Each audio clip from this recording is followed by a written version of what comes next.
అందరికీ నమస్కారం అండి. నా పేరు మధుబాబు బురోడా, సగటు సచివాలయ ఉద్యోగి. దాదాపు 5 నెలల తర్వాత నేను మళ్ళీ ఒక వీడియో పోస్ట్ చేయడం జరుగుతుంది.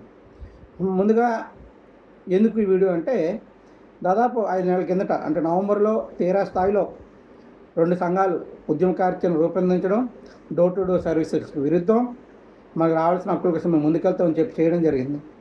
ఎవరి స్థాయిలో వారు ఒక జేఏసీ వచ్చి విజయనగరం, కర్నూలులో మీటింగ్ పెడితే, నెల్లూరులో మీటింగ్ పెడితే, ఒక జేఏసీ వచ్చి విశాఖపట్నం, రాజమహేంద్రవరంలో మీటింగ్ పెట్టడం జరిగింది. ఎవరి ప్రయత్నాలు వాళ్ళు చేసి ముందుకు తీసుకెళ్లారు.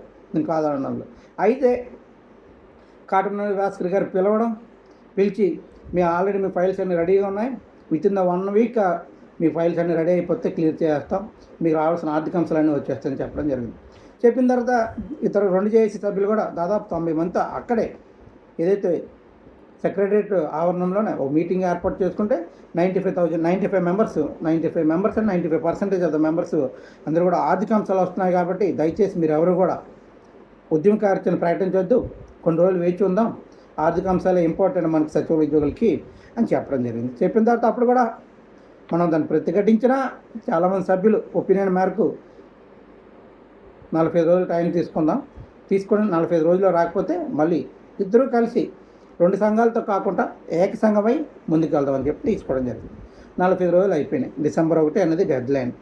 ముందుకు వెళ్ళాలని అనుకుంటే పక్క సంఘ నాయకులు ఎవరైతే పెడా సంఘ నాయకులతో మమేకమైన సంఘ నాయకులు అందరూ కూడా అరే ఆల్రెడీ మా పెద్ద సంఘ నాయకులు చెప్పేశారు సీఎం గారికి, డిప్యూటీ సీఎం గారికి, ఆర్థిక అంశాలు కూడా రెడీ అయిపోయినాయి, వచ్చేస్తున్నాయని చెప్పారు. ఓకే, దాన్ని కూడా కాదాలే. తర్వాత ఒక 10 రోజుల్లో ఒక స్క్రీన్ షాట్ రిలీజ్ చేశారు. ఆటోమేటిక్ అడ్వాన్స్ స్కీమ్ రిలీజ్ అయిపోతుంది, సైన్ అయిపోయింది, ఈ ఫైల్ అనేది రన్ అయిపోయింది, విత్ ఇన్ ద డేస్లో వచ్చేస్తుందని చెప్పారు. దాదాపు అది జరిగే 4 నెలలు వస్తుంది. ఈ మే 1కి 5 నెలలు అవుతుంది. అది ఇప్పుడు వరకు మనం ఏం సాధించినాం? పోనీ 5 నెలల్లో ఎన్నోసార్లు రండి ఏదో ఒక యాక్టివిటీ చేద్దాం, కూర్చుందాం, ధర్నా చౌక్లో కూర్చుందాం, వచ్చేవారు వస్తారు, రానివాడు రాడు, అయినా మనం నాయకులుగా ఉన్నాం కాబట్టి యాక్టివిటీ చేయాలని చాలాసార్లు రిక్వెస్ట్ చేసుకున్నాం, చాలాసార్లు అడిగాం. లేదు మా పెద్ద స్థాయి నాయకులు 4-5 సంఘ నాయకులు, పెద్ద సంఘ నాయకులు అందరూ కూడా చేస్తున్నారు, వచ్చేస్తున్నాయి. నిన్న నైటే సీఎం గారితో మాట్లాడారు, మొన్న నైట్ డిప్యూటీ సీఎంతో మాట్లాడారు, నారాయణకి ఇప్పుడే మెసేజ్ పెట్టారని చెప్పారు. ఎక్కడొచ్చాయి? ఏమైనా వచ్చాయా? లేదు. ఈ తరుణంలో మా సొంత డిపార్ట్మెంట్ ఏదైతే సర్వే డిపార్ట్మెంట్ పరంగా కొన్ని ఇబ్బందులు ఉండడం వల్ల ఆ యాక్టివిటీ చేస్తే మధుబాబు బోరోడ్ అనే వ్యక్తి ఓన్లీ సర్వే డిపార్ట్మెంట్కే ఇది, వేరే డిపార్ట్మెంట్కి సంబంధం లేదు, జేసీ చైర్మన్గా పనికిరాడు అన్నాడు. అరే నా సొంత డిపార్ట్మెంటు, నా సొంత సర్వేర్లు, వాళ్ళ కోసం నేను ఫైట్ చేయాలి. నేను వాళ్ళు రాష్ట్ర అధ్యక్షుడిగా ఉన్నాను, వాళ్ళ కోసం రాష్ట్ర అధ్యక్షుడిగా ఉన్నాను. నాకు 28 జిల్లాల బాడీస్ ఉన్నాయి. నాదేమి నార్మల్గా 5గురితో 10 మందితో పెట్టుకున్న సంఘం కాదు. 28 జిల్లాలో మండల బాడీలు, డివిజన్ బాడీలు, జిల్లా అధ్యక్షులు, కార్యదర్శులు బాడీ నాది. 28 జిల్లాల్లో నేను బాడీ ఫామ్ చేసుకుని నేను యాక్టివిటీస్ చేస్తున్నాను. 28 జిల్లాలు పిలుపునిస్తే 28 జిల్లాలు వర్క్ ఆపడానికి సిద్ధం అవుతారు మా వాళ్ళు. ఇదే విధంగా అన్ని జిల్లాల్లో అన్ని బాడీస్ ఫామ్ అవ్వాలని ఎన్నోసార్లు అనుకున్నాం. నేను ఎన్నోసార్లు చెప్పాను, వివిధ రకాలతో విడిపోతున్నారు సంఘాలుగా. ఒక డిపార్ట్మెంట్లో 10-15 సంఘాలు ఉంటున్నాయి, అలా కాదు, ఒకటే సంఘంగా ఉండాలి. 28 జిల్లాల్లో ఒకటే బాడీ ఫార్మేషన్ అయితే రేపటి రోజున జేఏసీ కలయికంటేనే ఏ సింగిల్ డిపార్ట్మెంట్ ఆ సింగిల్ డిపార్ట్మెంట్ కలవాలి. ఎలాగ survey department, village survey union అలాగే ఇంజనీరింగ్ ఎస్టేట్లకు ఒక స్ట్రాంగ్ సంఘం ఉంది. వాళ్ళు కూడా 28 జిల్లాలో బాడీ ఫార్మింగ్ చేసి ఏదైనా పిలిపిస్తే మొత్తం 10,000 మంది విలేజ్లో ఉన్నారు. ఆ విధంగా అన్ని డిపార్ట్మెంట్లు బాడీస్ ఫామ్ చేయాలి. 21 డిపార్ట్మెంట్లు బాడీ ఫామ్ చేస్తే 21 డిపార్ట్మెంట్లు అధ్యక్షులు, కార్యదర్శులు, స్టేట్ మెంబర్స్తోనే జేఏసీ ఫార్మేషన్ చేసినప్పుడు జేఏసీ ఏదైనా యాక్టివిటీ చేస్తే 28 జిల్లాల్లో అది అమలు అవుతుంది. అది గవర్నమెంట్కి తెలుస్తుంది, వీళ్ళందరూ ఒక యూనిటీగా ఉన్నారు, రేపటి రోజున ఏదైనా కార్యాచరణ, స్ట్రాంగ్ కార్యాచరణ ఇస్తూ చేయాలనుకుంటారండి. అలాంటి సిచ్యువేషన్స్ లేవు. 10-15 సంఘాలు, 20 సంఘాలు, ఈ జిల్లాకు ఒక నాయకుడు, జిల్లాకు ఒక రిజిస్ట్రేషను, ఇలాగ పని జరుగుతుంది, ముందుకెళ్తుంది అనుకున్నాం. ఈ తరుణంలో గ్రామ సచివాలయ ఉద్యోగులు చాలామంది చనిపోవడం జరిగింది. దానికి అందరూ కూడా ఎక్కడ పడితే క్యాండిల్ ర్యాలీస్ చేశారు, మనకి చూపించాం, నిరసన వ్యక్తపరిచాం. దానికి అనుగుణంగా ఒక మీటింగ్ అనేది శివప్రసాద్ గారు ఏర్పాటు చేయడం జరిగింది. దాదాపు 70 మంది సభ్యులు వచ్చారు. ఎవరైనా నాయకులు అంటే ఎవరు తెలియదు. నాకు తెలిసి 10 మంది నాయకులు నాకు తెలుసు, మిగతా 60 మంది నాయకులు నాకు తెలియదు. వచ్చారు, కూర్చున్నారు. అతను ఏదో చెప్తారు, వీళ్ళు దానికి ఎస్ చెప్తారు, నో చెప్తారు, నవ్వుకుంటున్నారు, పక్కపక్కలు. మరి మనం వెళ్ళిన కారణం ఏంటి? అక్కడ తోటి సచివాలయ ఉద్యోగులు చనిపోతున్నారు, దాని మీద కమిటీ ఏర్పాటు చేయాలి. దాని మీద కమిటీ ఏర్పాటు చేసి ఏదైతే అధిక ఒత్తిడి సర్వేల పేరుతో అధిక ఒత్తిడి చేస్తున్నారో అధిక ఒత్తిడి నుంచి నిర్మూలన చేసి అంటే అధిక ఒత్తిడిని తప్పించాలి, సర్వేలు తీసేయాలని చెప్పడానికి అనుకున్నది కదా. అక్కడికి వెళ్ళారు. అతను ఏదో జోక్ వేస్తాడు, వీళ్ళు జోక్ నవ్వుతారు, పగలబడి నవ్వేస్తారు, ఎవరేం మాట్లాడతారో అందులో 2-3 డిపార్ట్మెంట్లు, ఒకటి చెప్పింది ఒకటి మచ్చదు. అంటే ఒక డిపార్ట్మెంట్లో సభ్యుడు చెప్తే ఆ డిపార్ట్మెంట్ ఇంకోళ్ళు చేయి నువ్వు అలా మాట్లాడకూడదు అంటాడు. 70 మంది 75 మందితో అలా మీటింగ్ ఏర్పాటు చేసి గందరగోళం సృష్టించేసి అక్కడ క్లోజ్ చేసేస్తున్నారు. అయిపోయింది. గ్రామ వార్డు సచివాలయ ఉద్యోగులకి ఎటువంటి సమస్యలు లేవు, ఆల్రెడీ మీటింగ్ ఏర్పాటు చేసామని చెప్పి సీఎం లెవెల్కి డిప్యూటీ సీఎం లెవెల్కి ఒక నివేదిక పంపించేస్తున్నారు. కొన్ని వందల సార్లు చెప్పడం జరిగింది, ఆర్థిక అంశాలు ఎలాగో ఇవ్వలేదు. మొదటి మీటింగ్ అటెండ్ అయినప్పుడు ఎవరైతే ఉంటారో చైర్లో, సార్ ఇలాగ ఆటోమేటిక్ అడ్వాన్స్ స్కీమ్ కానీ ఏరియర్స్ కానీ హాస్టల్ ఇంక్రిమెంట్స్ కానీ రావాలి, ప్రమోషన్ ఛానల్ పైన జీవోఎంఎస్ చేశారు, ఇప్పుడు దాని మీద డెడ్లైన్ అది ఇవ్వట్లేదు, కాలయాపన చేస్తున్నారు, దీనిపైన ముందుగా మీరు క్లారిఫికేషన్ ఇస్తే మీటింగ్ స్టార్ట్ చేయాలి, లేదంటే బయటికి వెళ్ళిపోతాం, బాయ్కట్ చేస్తాం చెప్పాలి. అలా చెప్తున్నారా? లేదు. 3 గంటల మీటింగ్ అయితే 11 గంటలు చైర్లు కుర్చీలు పోటీ, అంటే పక్కన కూర్చోవాలి, ఎదురు కూర్చోవాలి, ఈ మెయిన్ వరుసలో కూర్చోవాలా.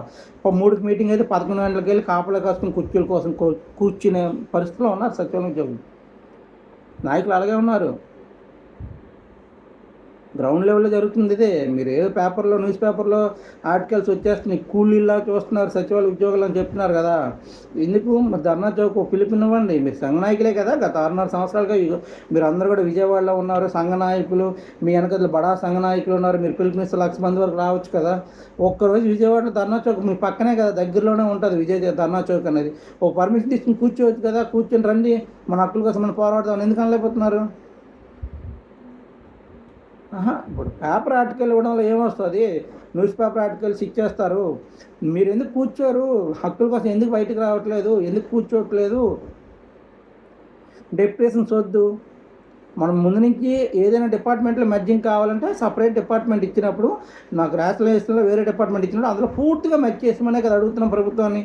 అందులో ఏ ప్రమోషన్ ఆ ప్రమోషన్లో ఏ బేసిక్ పే ఆ బేసిక్ పే ఇవ్వండి. ఇంకైతే అంతేగాని మీరు డెప్యుటేషన్లో ఏదో మేమేదో డైలీ లేబర్లో రోడ్డు మీద నిల్చుంటాం, వచ్చేసి ఇరిగేషన్ నాకు 40 మంది కావాలంటే వెళ్ళిపోండి, వెటర్నరీ వచ్చేసి ఒక 20 మంది కావాలి, లేదా సర్వే డిపార్ట్మెంట్కి 50 మంది కావాలంటే మీరు ఖాళీగా ఉన్నారు వెళ్ళిపోండి అని చెప్తే దానిలో యూజ్ చేయండి.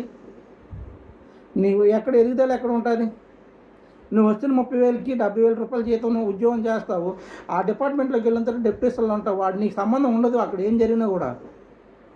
నువ్వు ఏదైనా క్వశ్చన్ చేస్తే నువ్వు పేరెంట్ డిపార్ట్మెంట్ శాలరీ వస్తుంది ఆ నీళ్ళు అడుగు అంటాడు, కానీ పని మాత్రం ఇదే చెప్తాడు. దీన్ని ఎందుకు వ్యతిరేకించట్లేదు ఎవరు? సెన్సస్ మొదట్లో అందరూ కూడా చేయము, సార్ సెన్సస్ మనం చేయకూడదు సార్, మనం చాలా వ్యతిరేకంగా ఉన్నాం డోర్ టు డోర్ సర్వీసెస్ చేయడంలో, ఇప్పటికి ఎన్నిసార్లు ఇంటికి వెళ్తా అన్నారు, ఏదో పేమెంట్ అనేది అన్నారు. పేమెంట్ అనగా వెంటనే మనం లొంగిపోయినామా? గవర్నమెంట్కి వెంటనే లొంగిపోయినామా? ఆ 27,000 2027కి ఎప్పుడో వస్తారో అది కూడా తెలియదు, సెంట్రల్ గవర్నమెంట్ ఇస్తారు కాబట్టి నమ్మకంతో ఏర్పడ్డాము. అంతలో లొంగిపోయినామా? లొంగిపోయే వరకు మనం యాక్సెప్ట్ చేస్తామా? టీచర్లు ఎందుకు చేయట్లేదు? టీచర్లు ఎందుకు దాన్ని వద్దన్నారు? వాళ్ళకి 4 రోజులు చేస్తే 4 రోజులు ఈఎల్ అడుగుతారు, సెల్ అడుగుతారు, మొబైల్ అడుగుతారు, డేటా అడుగుతారు, తర్వాత ఏ రోజు ట్రైనింగ్ అయితే ట్రైనింగ్ ఈవినింగ్ రోజు అమౌంట్ అడుగుతారు. వాళ్ళంతా నిక్కచ్చిగా ఉంటారు. మనం ఉండమనే కదా, మనం ఉండలేమనే కదా. ఈరోజు మీకు ఇలాంటివన్నీ ఇస్తున్నాము, ఇలాంటివన్నీ మనం చేస్తున్నాము. దయచేసి బడా సంఘ నాయకులు మీరు బయట మైకుల ముందు మాత్రం ఒక మాటలు మాట్లాడేస్తున్నారు, చాలా మంచి మాటలు మాట్లాడేస్తారు. సచివాలయ ఉద్యోగుల కోసం మే స్థాయికైనా ప్రయత్నం చేస్తూ అసలు చంద్రబాబు నాయుడు దగ్గరికి తగుకైనా వెళ్తాం, గొడవకైనా వెళ్తాం బయట మాట్లాడేస్తున్నారు.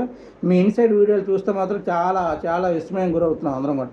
మీరు ఇన్సైడ్లో మాత్రం 6 సంవత్సరాలకు ప్రమోషన్ అని మీకు ఏమనుకుంటున్నారు ఒకరు అంటారు, ఇంకో 70 సంవత్సరాలు బడా సంఘం అంటారు, వాళ్ళు అంటారు అసలు మీరు రావడం వల్ల ఆర్థిక పరిస్థితి చాలా అతలకొతం అయిపోయింది, అసలు మిమ్మల్ని ఎవడు తీసుకొచ్చాడు, అనాలోచన నిర్ణయం అని చెప్పి ఇంకో సంఘ నాయకులు అంటారు. కానీ మైకులు వచ్చేటప్పటికి జనాల ముందు మాత్రం సూపర్ మాటలు. అందరూ కూడా అమ్మో సచివాలయం ఉద్యోగుల కోసం మేము ఏ స్థాయికని వెళ్ళిపోతాం. ఒక్కరోజు ధర్నా చౌక్లు ఎందుకు కూర్చోలేకపోతున్నారు? ఒక్కరోజు పిలిపి ఎందుకు ఇవ్వలేకపోతున్నారు? సచివాలయ ఉద్యోగులు మీరు అందరూ రండి, మీకోసం నిల్చుంటారండి, ధర్నా చేద్దాం కూర్చున్నాను. అలా చేయకూడదు. అలా చేస్తే మళ్ళీ మీ గవర్నమెంట్కి యాంటీ అయిపోతారు. అర్థం చేసుకోండి. పెద్ద సంఘాలు మీకు సభ్యత్వ రుసాలే, మీకు మన పెద్ద సంఘ నాయకులతో ఆ మమేకమైన మన బడా సంఘ నాయకులు సభ్యత్వాలు ఆ 300 రూపాయలు 400 కట్టించుకోవడానికి మాత్రమే సచివాలయం ఉద్యోగులు పనికొస్తారు. ఏదైనా మీటింగ్ పెట్టినప్పుడు జనం కావాలి కాబట్టి ఆ జనంలో సచివాలయం ఉద్యోగులు గొర్రెల మందలాగా వెళ్ళిపోయి కూర్చోవడానికి పనికొస్తాం తప్ప ఇంకో దానికి పనికిరాము. ఒక్కడైనా చిత్తశుద్ధిని పెద్ద నాయకుడు ఎవడైనా చెప్పి మాట్లాడాడు మన కోసం? బయటకు వచ్చినారు ఏ రోజైనా? లేదు. ఇప్పుడు నా కింద స్థాయి నాయకులు మన మన సచివాలయ ఉద్యోగ నాయకులు ఎవడైనా బయటకు వస్తున్నాడా? పోనీ పేపర్ ఆర్టికల్స్ తప్ప ఎందుకు రోడ్డు మీద రాలేకపోతున్నారు? 6.5 సంవత్సరాల లీడర్లే కదా, మీరు పిలిస్తే 1,00,000 మంది వచ్చేస్తాం కదా, మరి ఎందుకు పిలుపునివ్వలేకపోతున్నారు? ఎందుకు ధర్నా చౌకులు కూర్చోలేకపోతున్నావు వెళ్ళి? ఎవడైనా కూర్చుంటే ప్రభుత్వ వ్యతిరేకి, యాంటీ గవర్నమెంటు. 6.5 సంవత్సరాలు అయిందండి. Arrears, increments, automatic advance scheme, ప్రమోషన్లు, బేసిక్ పే ఏది రాలేదు. 6.5 సంవత్సరాలు అవుతుంది. మనం వెనక్కి తిరిగి చూసుకుంటే 60 కొంపలు, 600 ఓటీపీలు తప్ప ఇంకోటి ఉండదు మన జీవితంలో. ఎవడైనా అడుగుతాడు రిటైర్మెంట్ టైంలో, సార్ మీ సచివాలయం వ్యవస్థలో జాయిన్ అయ్యారు, మీరు ఫస్ట్ రిటైర్మెంట్ అవుతున్నారు, మీ ఎలా సార్ ఈ 30 years మీ సర్వీస్ అంటే ఏం ఉండదండి. 600 కొంపలు, 6,000 ఓటీపీలు తప్ప ఇంకోటి ఉండదు మన జీవితంలో. అందులో బోనస్గా మెమోలు, సోకాజులు, సస్పెన్షన్లు ఇవే. కొంతమంది మాట్లాడుతుంటారు, జేఏసీ నాయకులు అడుగుతుంటాను నేను, ఏం చేద్దాము, ఎలా ముందుకెళ్దాం అంటే, ఇప్పుడు కాదండి 2018, 2028లో చూడాలి. అంటే ఎలక్షన్కి 1 year ముందు మన యాక్టివిటీస్ చేద్దాం అంటారు ఇతర జేఏసీ నాయకులు. దాని అర్థం ఏంది? 2028 వరకు ఏం చేస్తారు? 2028 ఎలక్షన్ ముందు నువ్వు వచ్చేసి ధర్నాలు చేసి దాని అర్థం ఏంటండి? నువ్వు ప్రభుత్వానికి వ్యతిరేకమా, లేదా సచివాలయ ఉద్యోగుల కోసం పోరాడుతున్నావా, ప్రభుత్వం కోసం పోరాడుతున్నావు నువ్వు? అంటే 2 సంవత్సరాలు సైలెంట్గా ఉండిపోయి 2028 ఎలక్షన్ టైంలో వచ్చేస్తే హక్కులు వచ్చేస్తాయా? ఈ 2 సంవత్సరాలు ఎవడు ఎలా పోయినా సంబంధం లేదా?